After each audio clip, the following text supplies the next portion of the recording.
beautiful show with Alana Bartol and Sandra Max. And Sandra was in Hamilton, but Alana lives here, so that was nice to have like an actual artist in the house. But we actually flew Scott here yesterday from Toronto to just spend a few days with us and do the live with me in the gallery with the work.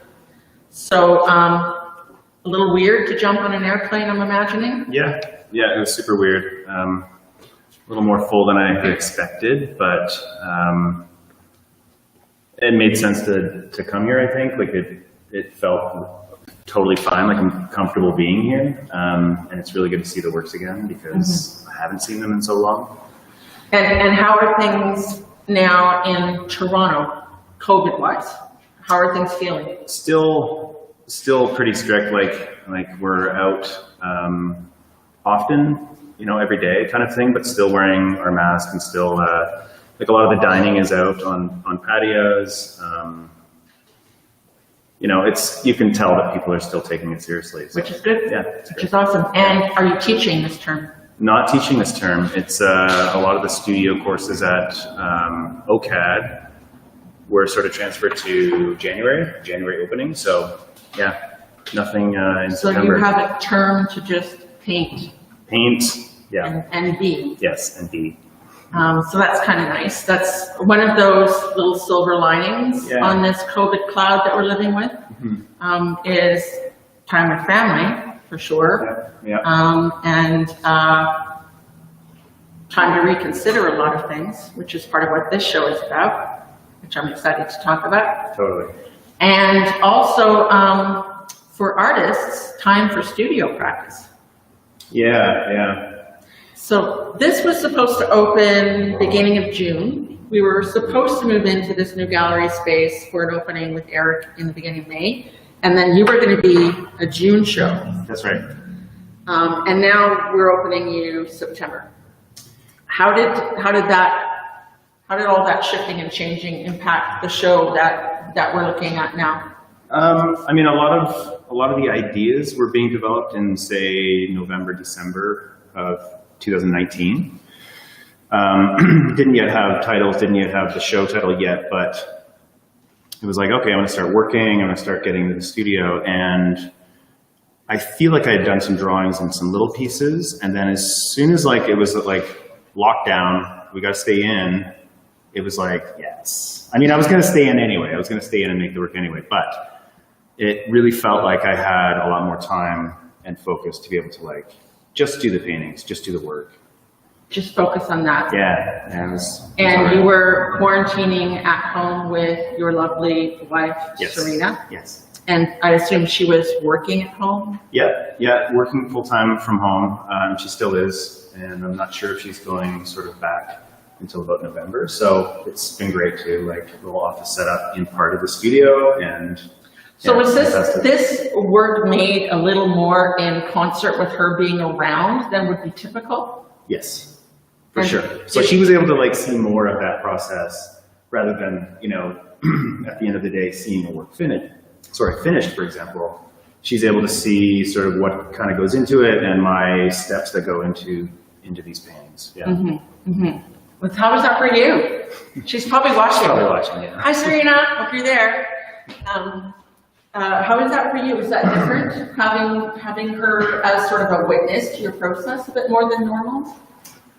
Not really. I live in a live workspace, so I've just been used to having my daily life around all the time anyway. So, I can tune it out very quickly, very easily, just sort of lock in and do work. But I'm also pretty flexible with I'm going to finish some work and then make some coffee or go for a walk or something. And it was pretty smooth. It was really no different. And it was nice to have her around too. So.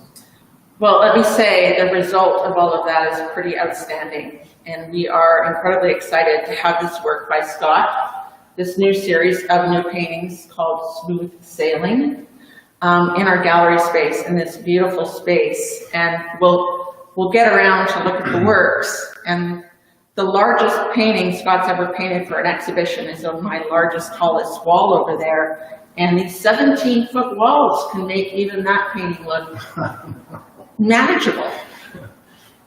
So that's Whereas kind of it was almost like not manageable in the studio. That's how, like, you know, I had to figure that out.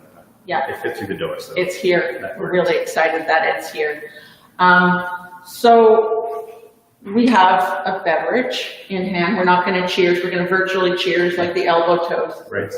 Cheers. And we really hope that those of you watching from home, if you're in your car, hopefully you're not drinking, but if you're at home, maybe you have a glass too and toast this beautiful work that we're going to talk about for the next hour. And also really want to encourage you to send in questions or comments. We have a team here that's not visible. My gallery director Mika, is watching the Instagram, and she'll be able to feed your questions to us as we go along. So take part. It would be wonderful if you were here for real. So please feel free to take part and add to our conversation as we go. And on that note, let's have a swig. Sure. Okay, Smooth Sailing is the title of the exhibition. And for anyone who has followed Scott's work, you know that titles are actually quite important. So we'll talk about the title in a minute, but another thing that I learned from Scott is that his process often begins with smaller paintings and builds from there. So we're going to start with this wall. We have 12 small-scale paintings on this wall. We actually have more on the online store because we couldn't. I wanted white in the show, so I didn't hang everything. So can we start by just talking about this part of your process of starting on this small scale and building from there? Mm-hmm. I feel like you know, artists will sometimes work on this small scale simply to work out any issues, to work out composition, to deal with color, to deal with like how the piece is actually going to come together for a larger scale. So when I think about these small pieces, I also see them as giant pieces. So I kind of see these as like, well, what will that look like as a 69 by 60 painting or something? And so these sort of small marks end up transferring into the bigger ones as well. But then it becomes a bigger sort of performative thing when it is a bigger painting because, you know, something like that, for example, obviously I can't use that same brush. I will have to scale up. So it allows me to sort of have failure too. And once I sort of have a few paintings that I feel like aren't doing very well or aren't successful, I tore a bunch off the stretcher because I just didn't think they were right or they didn't work. At a small scale, it's great because it's not expensive. You can just kind of rip it off and do it again. Yeah. But by starting small, I feel like it kind of builds me up to be more prepared for the larger ones. And my process too is sort of like, I'll do like a 3-month or 4-month on of like working and painting and really getting through ideas. And then, 2 to 3 months sort of off where like I'm actually not working at all and I'm just maybe reading or watching or doing other things. And just thinking and sort of putting together the next ideas. And because these were painted in like February, March, April, I already have sort of the new body of work in a sense, like this idea of what might come next. So once I get back from Calgary, once I get back to Toronto, I'll be starting a few new ones. So, yeah. This luscious little thing. It's interesting. I point this out just because I'm obsessed with red, and I love this deep darkness that slowly grows into light in this piece, in the red. That color doesn't exist. Does it exist in any of these larger paintings? There are little bits of that color, but I do remember that tube was a gift from a friend, Christine Morton. The tube of paint? The tube of paint, and it's a really nice, like Old Holland. So it kind of like it comes out in a few of these paintings, not too many of them, but I think some of that dark red on that painting might be as well. Which we'll come to next, yeah. It's such a beautiful color, and didn't want to overuse it, I guess. Well, and I asked that question only because I'm looking at these, and while I definitely see a relationship between all of these smaller works and all of the larger and medium scale works in this show, I don't see, like, it's not like this is a study. I don't see a larger version of this painting anywhere. So I just think that's kind of interesting. Mm-hmm. Does it ever happen that you do something this scale and then actually recreate it? No, only because I feel like once something is completed, the idea of replicating loses that sort of like immediate idea of what the process is completely. It's like, I'm not going to copy myself into a new painting. I feel like that's kind of derivative in a sense. And the idea of like taking this language and transferring it into something new or something else is kind of how the process works. Sure, it might feel the same way, or it might be placed in different areas, but I don't think I would feel right by sort of doing a copy of a small piece. While we're looking at this piece in particular, I wouldn't mind asking you to talk a little bit about, it seems like a really great example of some of the different techniques you use in your work. The use of stenciling and the use of layering in particular, and then some of your brush strokes that are super recognizable at this point in your practice. So I'm just wondering if you could comment on some of the different techniques in this little painting. Yeah, and I think in a lot of this body of work too, it's a lot about creating that space, and previous works as well. It's like, how am I able to develop a space that I feel like I'm able to enter and experience, and likewise an audience. And so sort of working in a way from the back to the front, not always the case because I'm always kind of going back into things, but some of this like lighter gray area is sort of an initial wash or something that's lighter, and things are kind of like placed or built and kind of developed through that. And it's like, I'm not quite sure what that sort of stencil or cutout of the tape is going to look like when I cut it out. I just kind of have to go with that flow. And these sorts of things to me sit more forward than, say, a space like that. And so it does like kind of, hopefully, be a bit of an entrance, but also, things like this kind of fog or stain or blockages that prevent you from getting into the space is sort of what I'm interested to. It also is a great example of your combination quite often of what I would consider almost architectural lines and really organic lines, like this dangling earlobe. I see it more of as a sack. A sack. But earlobe is fine. Thank you. That's a great visual. Thank you for that. Or a tear or a drip, and creating these sort of like lines too. I can be troublesome. It's not made the same. Yeah, of course. It's not made the same way, but it's meant to kind of follow down. Mm-hmm. But it is very organic, and in fact, I would say the architectural elements in this exhibition are probably references to ships. Yes. And shipwrecks. Yeah. And that the organic are very much referencing elements of the ocean. Yeah, absolutely. Yes. Okay. You want to talk about that a little bit? Yeah, absolutely. Sure. Does it make sense to talk about that in reference to tangled nets? I think so. Yeah. So maybe let's move over to tangles. I'm going to back up so we're trying to social distance as we go here. You want to stay on that side with me? Sure. So I have done work where it was architecturally like homes and temporary living spaces that were all kind of like precarious, kind of uncertain, ungrounded, like not grounded. Mm-hmm. So they felt just kind of like existing up, and there's a kind of like anxiety added to that, and that's, I think, a lot of these bodies, like a lot of these works play into that as well. By being sort of ships, like that kind of like the title Smooth Sailing came much later once I got to sit with the works and I kind of realized what had happened in the studio.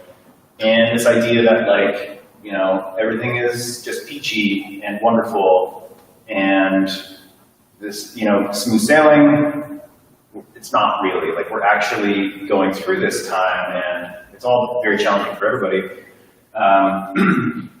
And so I wanted to include something that was, you know, part of my sort of childhood and my history with my family as well. It's like something that I grew up with, which, you know, I am realizing is an absolute privilege to be able to grow up in that sort of way and to approach privilege and to approach sailing in a way that sort of creates a challenging situation within that about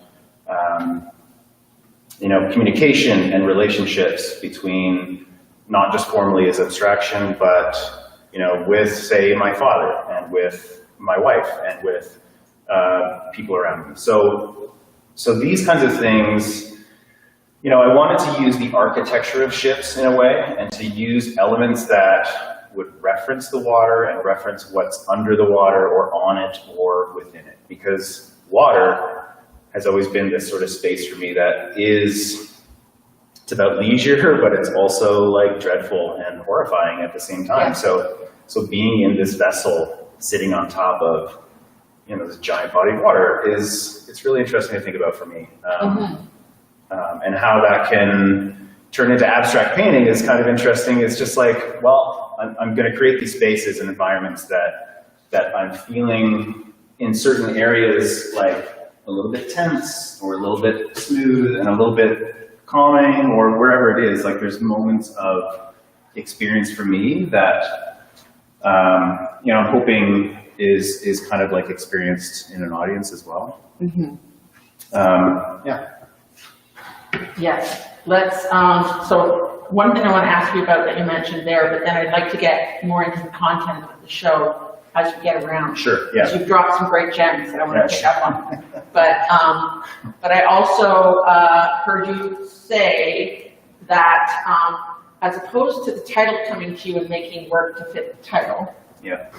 you make the work and then sit with it and figure out what it's about. Is that fair? Absolutely, yeah. And is that pretty consistent for you, like for you from? Yeah, always. Yeah. It takes some time to like have these works. And I think from before when you said that the show was meant to open in June, the works were painted quite early, so they have to sit in the studio for about a month, maybe a month and a half, depending how thick areas are. Just to dry, just to cure, just to be ready to put wrap around it and send it off. Like I absolutely hate the thought of sending out a wet painting. Hopefully I have never done that, but anyway. Well, there was one time. One time. Yeah.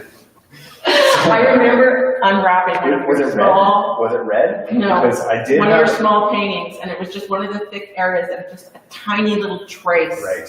was on the plastic, and I was like, I had this crimson red by Winsor Newton. Sorry. sorry, Windsor Newton. Right. And it just wouldn't dry. Like it was like one of the works in these small pieces sat on the wall until the very last day before shipping, and there was no way I could send it because it was just too. Alizarin crimson? It was one of those. Love that color. It's a great color. But. Yeah. Okay. Yeah. Yeah. So I got to like sit with them and I understand them and I, you know, it's a thought process that doesn't necessarily come into the actual painting of the work. It's when you reflect and you just like absorb what just happened. So is the painting a little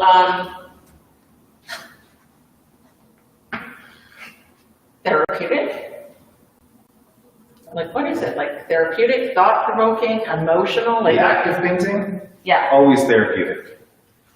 Also super challenging and a pain in the ass. Right? So it's like whatever is, you know, there were some works that just didn't make it into the show and they were destroyed because they just didn't work. You weren't happy with it. I wasn't happy with it and I didn't think that anybody else would be either. And it's just like, and ultimately if I'm not happy with the piece, it's going to be. And of course, I wish I had my hands on those pieces so I could decide. Right. But I trust you. Yeah. So we're going to make our way around to some of the other pieces in the exhibition. I love, okay, blowing my own horn here, but I love how this show is hung. It's great. I'm super happy with it. And I know I didn't even send you a SketchUp this time. We just did it. So I'm glad you're happy with it. I feel like I sent you enough work to be able to give it to you to decide, really. It's a stunning exhibition, and I love how the work relates to each other and how it looks. So thank you. Super happy. Yeah. Thank you.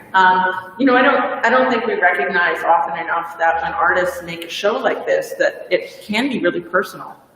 And that, we're trying to sell their work and it's part of their livelihood and all of that. And so you could think about these paintings as commodities, but they're pieces of you. And so I'm actually just super appreciative. Like, I feel trusted. I feel respected. I feel all kinds of affirmation from the fact that you would let me show this work. Right. Because it's you. And I think likewise, like, you've given me this opportunity to make the work for the show, and you're not able to come to my Toronto studio to see or this progress or to have a chat about what's been happening and what's working and what's not, and this one maybe we'll leave this out, or maybe we'll take, you know what I mean? Like, there isn't that conversation. There's a real trust in, you're going to put on a good show. You know what I mean? And that's fantastic to have that kind of trust too, because then there's no barrier. It's just about making the work. Yeah. And it's in that environment of trust that good work gets made. I can't even imagine, as an artist, being in a relationship with someone who was selling your work where you felt pressured to make a certain thing, a certain way. Yeah. I just can't even imagine. Brutal. So, shall we move on to, I've got my little list here for cheating. Down masks. Down masks. Yeah. Just I always, when I talk to people about your work for the first time and they've maybe not heard of you before, God forbid, I say you're a master colorist. And part of the reason I say that is I think you put things together that work so well, but it's not from consulting a color wheel. Right. It feels like it's somehow intuitive and just really considered, or maybe about challenging yourself to try to make something work that shouldn't work. Right. And somehow does. So I think this is an interesting example of that. Yeah, it's there's little bits in this painting. This is sort of I think it's one of my favorite in the show. One of my favorites in the show. I mean, there's a few, but because it's one that doesn't allow you into easily, but it does have these little moments of this kind of sharp light color that is kind of meant to represent a mast or part of a mast, or maybe this one is a mast. And so color choice just kind of, it comes in a certain way, but there's also this there's a chance that the color is not going to work. There's a chance that something may be covered up. For maybe as an example, I can't remember exactly the process, but I feel like there was something that was this blue underneath this section here. And it's very, very possible that having that much blue, I just wasn't into, and so I have to sort of put in something that is, another gradient, something deeper and darker, and it is, it does have a lot to do with intuition, and that intuition I think is based on, the years of painting and understanding color and trying to figure out ways in which, color can be a super effective tool and become a really important language in this painting, or in these paintings. It's not just about movement, and it's not just about this slight representation of items or objects or things. It ends up being a pretty strong character in that, in the works themselves. And little relationships like a deep dark blue next to this and then you kind of follow down here, and there's like a little bit of green peeking out with the yellow. Purple, I really don't like purple, but somehow it just works in a very small amount, little bits at a time. Scott, there's a ton of purple. I know, there's way more purple in all these works than I have ever used, but it's fun. It's wonderful. It's very dramatic. And in what you just pointed to, it's completely random. Yeah, it's like There's this little purple worm that popped out of the painting. At least like a weird finger, kind of, right? Anyway. Purple, like purple. Hey. Oh, but there it is right there. There's some more purple. There's right there. There's purple there too. There's purple everywhere. So this one, oh, we didn't talk about the title of that. Downed Masts. Downed masts, yeah. So very like literally, the idea of, just a sailing mast sort of being cracked down or, destroyed in a storm or something. And that is one of the works, like I said, it's not as, say, easily entered as this one might be, where there is a sort of deeper space. And so being confronted by, just kind of like forward images of a mast and a sail and water or space. And it's like, it's all kind of like on the surface. It's all very sort of a painting that feels up close in a way. And so it does sort of, in a literal sense, feel like it's above the water, sort of on the water, whereas some of them, like this one, feel like it's an under the water kind of experience. Is this a good time to come back to content a little bit? Yeah, absolutely. So smooth sailing, you've already made reference to the fact that it's a bit of an ironic choice that, we have these illusions of sailing as a something you do if you're privileged, perhaps something that would be about leisure and calming. And in these works, you're making reference to it much more as a stormy sea. Yeah.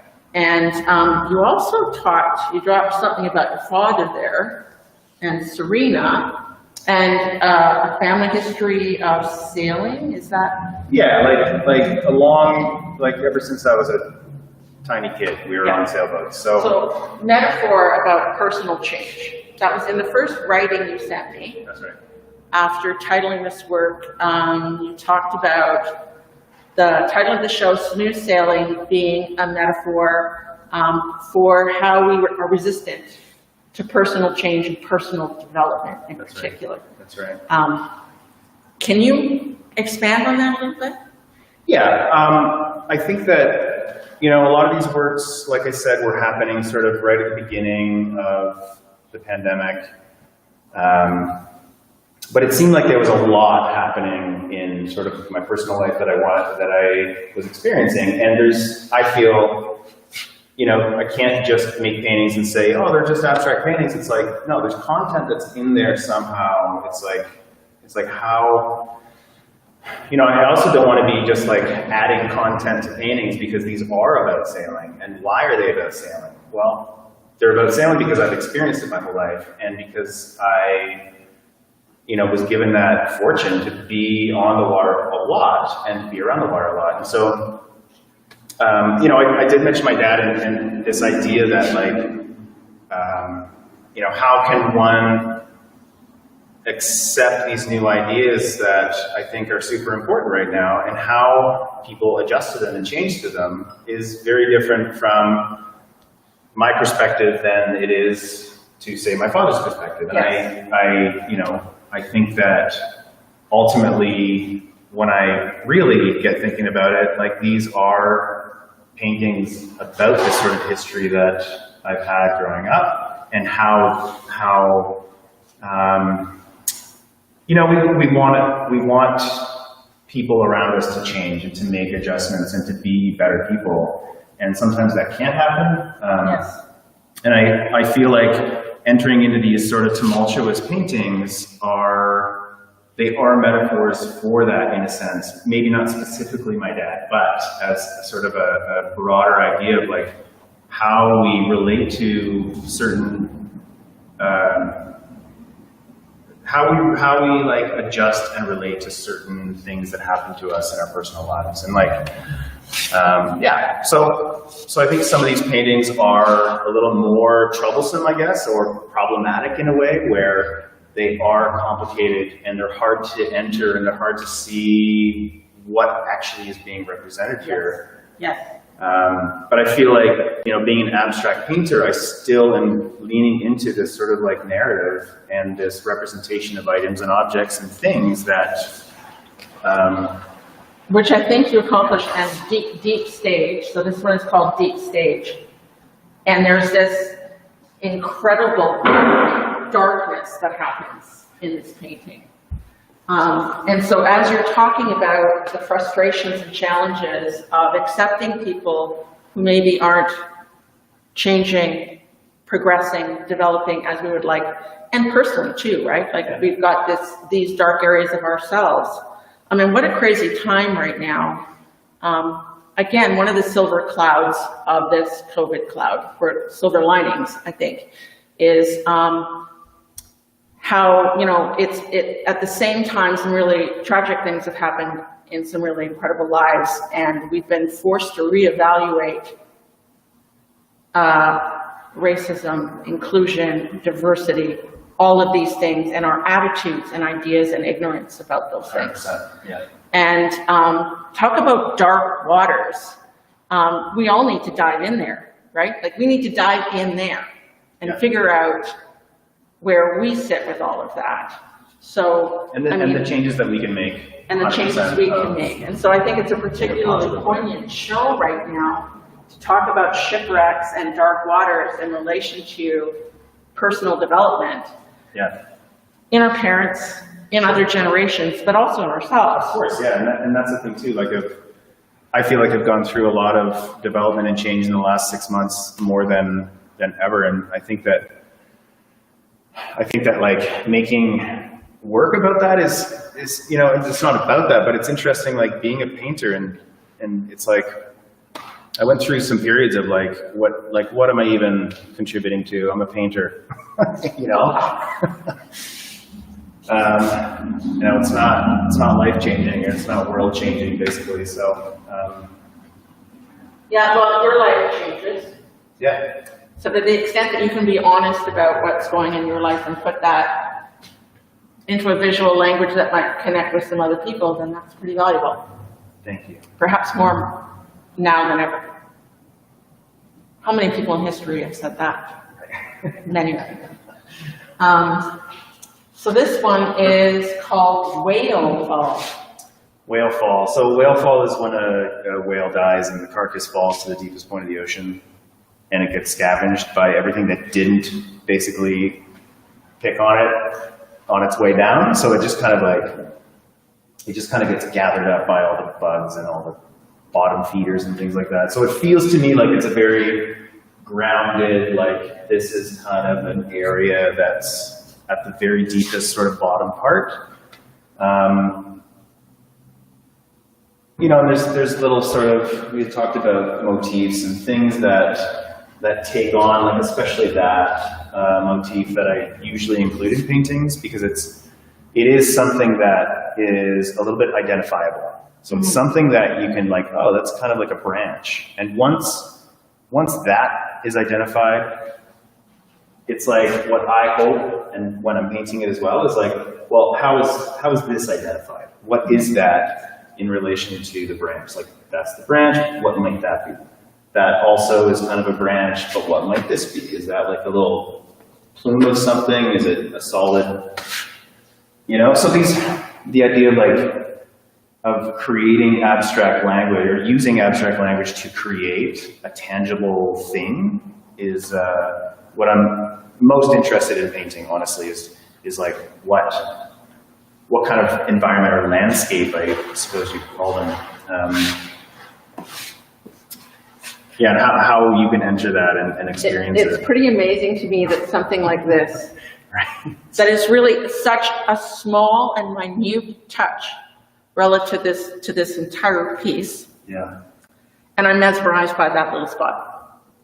Yeah, that's a funny one. It's a funny It is a funny one. I feel there's, I mean, as a painter too, there's a little bits of comedy too in these things where it ends up being a little bit fun and silly. Like there's goofy little things like, what the heck is that? Like this little guy right there. Compared to these kind of like wider, fatter sections of like brush and whatever, and then doink. That's funny. And this, I like this shoelace thing. Sure. Yeah, shoelace is good. It's a human item that happens to be at the bottom of this ocean. Yeah. Yes. Scott, we have a question asking if you light up areas as well. Yeah, for sure I do. I'm trying to find a space where I do. Like, because the process of these paintings are, I'm kind of slowly working my way through it. There might be sections that happen where I'm just like, oh my God, that was a horrible choice. And so I might take a rag and just completely wipe out.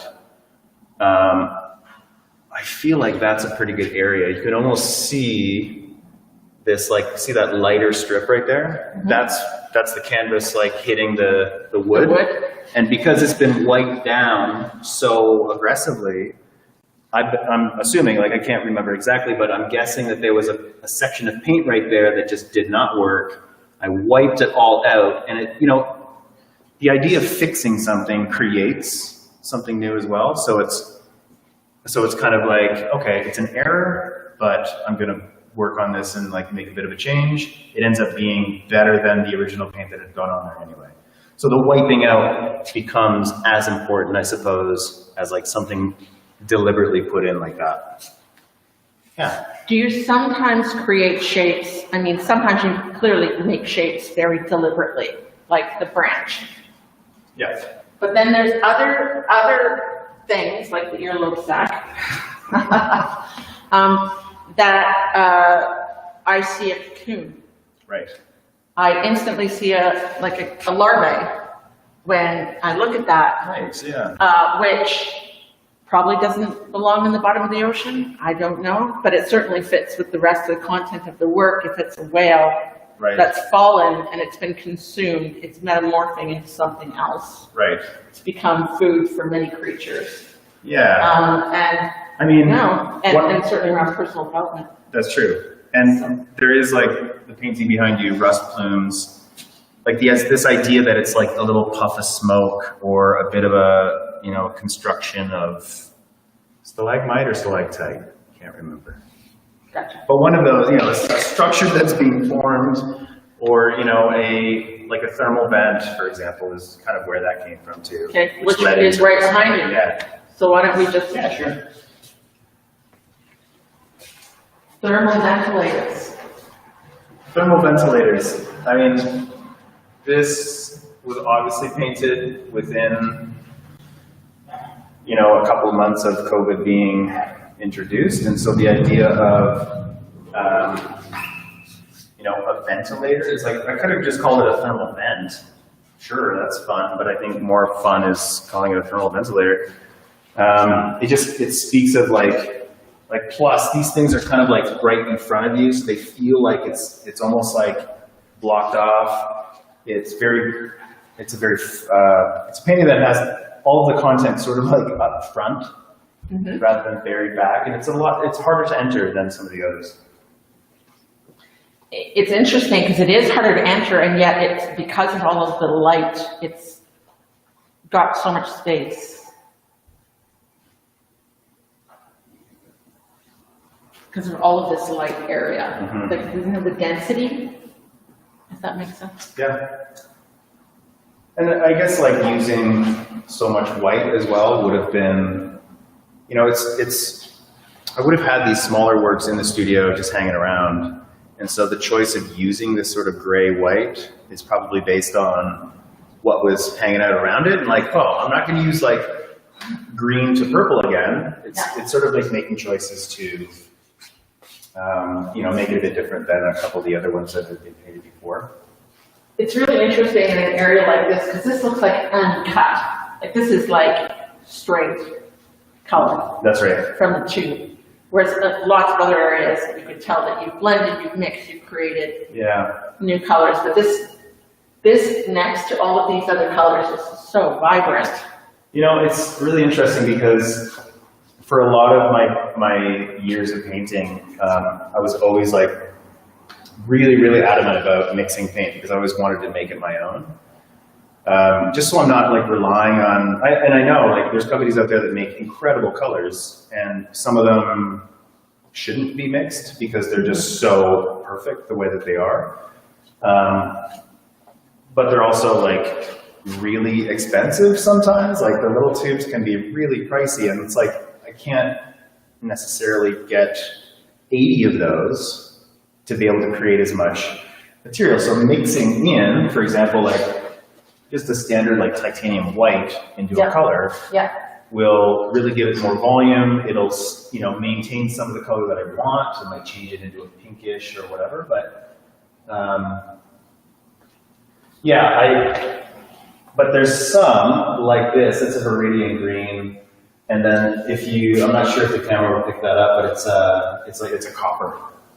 So it's like I won't mix the copper. I won't mix any gold or silver if I use it, and you'll see those. And I think, you know, this idea of, I think every painting has a little bit of copper in it, kind of meant to be a replica of brass, sort of a lighter, and brass is a pretty important metal on sailboats. Yes. Do you want to get in tight there? Are you good? Yeah.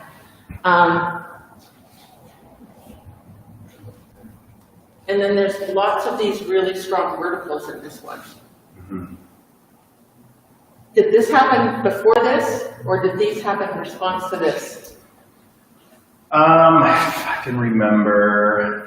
So I remember there being a total, like an absolute mess up in this painting. Like it was almost dead. It was almost a failure. Where it's like the work that I was putting into it was like, you try to like fix it, or you try to do this, and you add more, and you add more, you take some away, take some away. It ended up being like too much of a struggle, and I sat with it for like a couple days and realized like, F this, I'm just gonna cover up this section because it just absolutely was not working. And so by creating these like tubular forms that kind of sit in front of you, it for me too, like almost a mental like, okay, it's blocked out all the shit. Like, let's create something that covers it up. It ended up being a much better choice in the end anyway. And then these would have happened before this. Okay. And yet obviously that would have happened after. Yeah, and this. Yeah. So interesting metaphor again. Yeah. You were patient and tolerant with this painting? Yes. Even though you thought it was not working? Yeah. I was pretty much ready to like unstretch it, you trash transformed it, and then redo it. You transformed it into something. It's my favorite piece of the entire exhibition. I'm super happy with it. So, so there's something about patience and tolerance in the process of this painting. Totally true. And I mean, like the process of painting, you have to be almost. You have to, you know, I feel like no matter what type of art you're making, you're really kind of dealing with your own time signature, your own pacing. Yeah. So that one kind of, I was happy that one turned out to be fairly successful. So yeah. We've got a great audience. Thank you for joining us. We're going to keep talking about 15 minutes more. Shout out to Chris Cran, who came in, I think, the day of install, and took a look at the work. One of the perks of being in Inglewood is that Chris's studio is just down the road. And not only is he an iconic painter who has done a lot of abstraction as well as more graphic work, but was one of my teachers and a dear love of mine. So hi, Chris. Thanks for joining us. You're awesome. Yeah, and it's always a wonderful affirmation to have you come in and look at the work. what's that amazing book on Canadian abstraction that was written by, I want to say is, I can't remember his name. Toronto guy. It's like a text, yeah. NASCAR? Yeah. Yeah. Yeah, so Chris is in that one. Cool. Yeah. So this piece, Distilled. Distilled is the biggest painting you've made for an exhibition, inspired by our 17-foot walls. And what do you think of how it sits in this space? It's amazing. It's incredible. Simply because the blocks that I used to put this on are almost exactly the height of the floor to the painting. Really? So yeah, they were like cinder blocks flat down. Yeah, it's almost like you told me what height to hang Right. it at. And that is perfect, yeah. And, you know, it's one of those paintings, again, it's like one of those things where it sat in my studio because I worked from small kind of up to large. It sat as this white canvas for too long, intimidating the fun. Like it really, almost, yeah, we talked about that. But yeah, it was like sitting in front of a white surface, not knowing what's going to happen to it, and understanding that maybe this one's going to be like a bit of a failure. It's super intimidating. So once I kind of completed some of these bigger ones, like the 69 by 60s, I was like, okay, I'm going to hit this and just do it and make sure it's right. And you know, there's areas in it that I realize, okay, I definitely put this in to fix a mistake or to cover something up, or you know, some of them are just like free-floating items that just work compositionally. You know, It feels looser than a lot of the other work. Yeah. Like all of the wonderful dripping and the washiness of it. Fair to say? It is, yeah. And it's interesting, that section on the left, because that is usually something that I would decide to adjust. Not cover up maybe, but just adjust some way, or give a little bit of a wipe out, or put something on top. And as soon as it happened, you know, the paint kind of went in, and then this area actually looked like this, and I let it sit there for like a day or two, and it just started to like seep, basically. All of the mineral spirits that I'm using just kind of like slowly let it kind of feed. So I didn't actually see it happen. It would have been like later in the day, I saw it, I was like, holy, maybe I should just keep it. Okay. And this is really interesting, this honeycomb looking, like, what happened there? Like, I mean, it had to be deliberate. How did you do It that? was just a big brush, repeated. But like all the little like grid one marks? movement, just kind of like small circles to create that kind of like lumpy effect, like a tube or something. This one feels super organic to me. Yeah. Yeah. Good job. And yet there's things. And yet there's another mast right there. The fallen mast. And I don't know, you know my mom, I used to sperm all over this thing, but are they fishing lures? Like what are the... They're little like bubbles that's, you know, something is landed. You knew that was coming. It's kind of like the result of whale fall. So it's almost like, so it's called distilled, and those to me are just these kind of like, I don't know, object bubbles that are kind of like floating to a surface. Coming, of course. Distilling. To the surface. Yes. Thank you for cleaning up my disgusting mind. Well, they're a bit spermy, but that's fine. Fantastic. We mostly made it around the room. Is there any one piece that you would like to touch on again, or shall we retire to the bench for the last little bit? If there's any, like, maybe questions about specific pieces? Mm-hmm. I don't know. So we have a question from Victoria Taylor Studios. She'd love to hear your comments on weighting, the weighting aspect of making the work.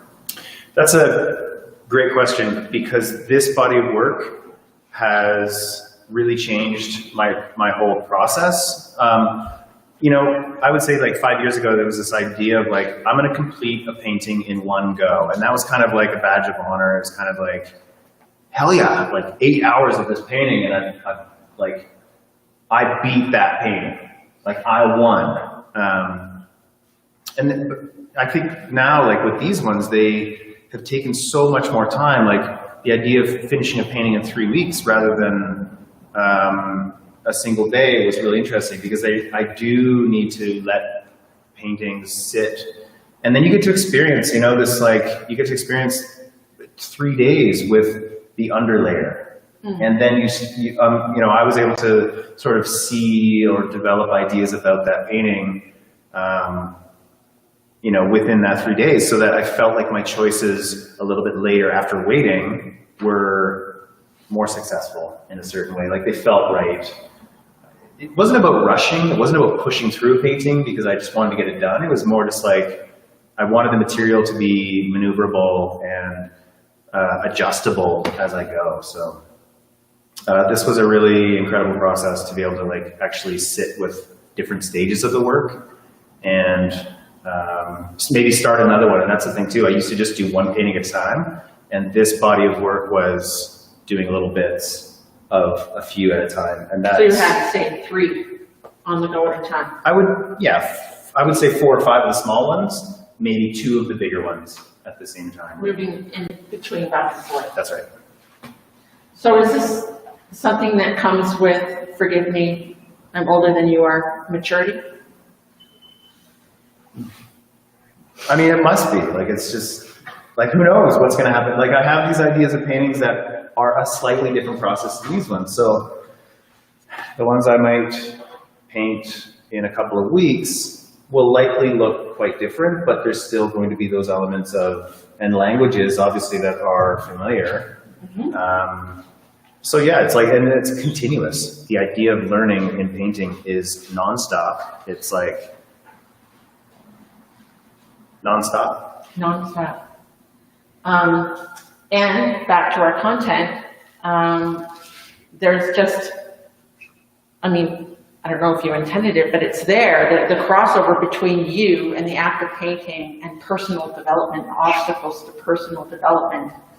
As you've talked about this work, you've given us a little glimpse into your humanity, recognizing that sometimes you're making work and it's not working, that you're not some god who just gets in front of a canvas Nobody is, yeah. and makes this perfect painting every time, that you work at it, and that part of working at it is self-acceptance. Yeah.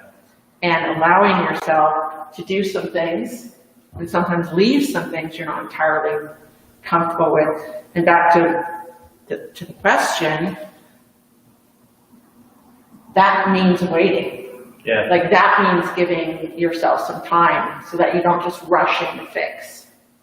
Yeah. It just feels like one of those lessons that transcribes into all areas of our lives. Mm-hmm. Yeah.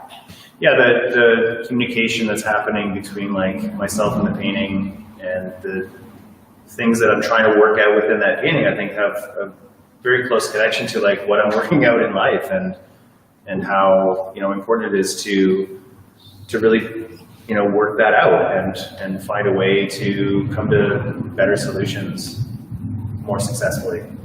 Question? We have a question from Priya. At what part of the process do you pick these colors for each piece? And do you have choices?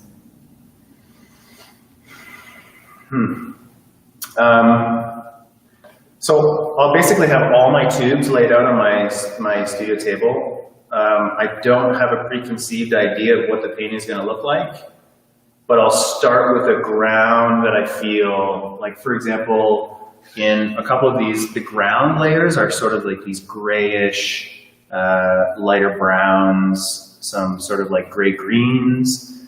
And I certainly like had a few go-to grounds on some of these.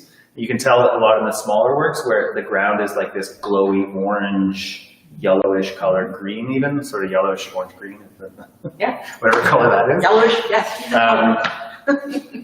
And so there, you know, it's kind of like just looking and seeing what the colors are, like what tubes I have. And I have probably like 100 tubes just sitting there, just like, take a tube, squeeze some out, mix it up a little bit with something else and just see if it kind of works. And, you know, like I said before, sometimes it doesn't, and I'll just have to make an adjustment.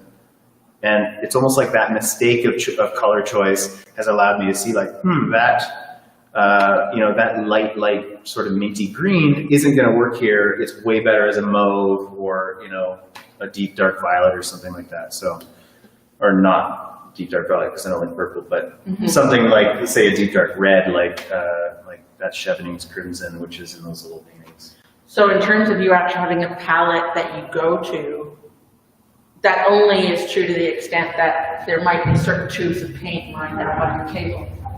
Yeah, and I feel like I collect enough tubes that like I have enough to cover those choices.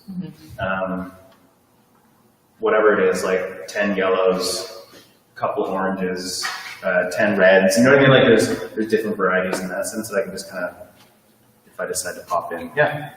So we're down to our last couple minutes. That's right. So unless there's an urgent last question, I just want to acknowledge Scott for coming, for being here, for doing this with me in the space all the way from Toronto. It's really nice having you here in flesh, talk about this work. I'm also really appreciative of your honesty, talking about the work, of your humility, talking about the work and your humanity. And I want some. I'll wait till the show's over, but you better come in. Yeah, it's been great. Is there another question? Yeah, we've got one more question from Instagram from Joe Farley. Do you plan out the composition or does the color lead? The colors lead me for sure. Like I don't have a preconceived idea of what these paintings will be like before they end. So the initial layer is kind of this like performative thing that happens and I make adjustments, but I really, like I don't have a pre-sketch before the work, before the work kind of gets completed. Yeah. And The color we will have this IG Live on our YouTube channel and on our feed. So if you want a friend to see it that wasn't able to catch it, pass it along. We really appreciate your support. We really appreciate you being here. Thanks everybody for showing up. It's weird not having a live opening, but I have to tell you, the wonderful response we've gotten through social media is really affirming, and it makes doing this feel really valuable and worthwhile. So we hope we brought value to your day. Yes. Come in and see the show.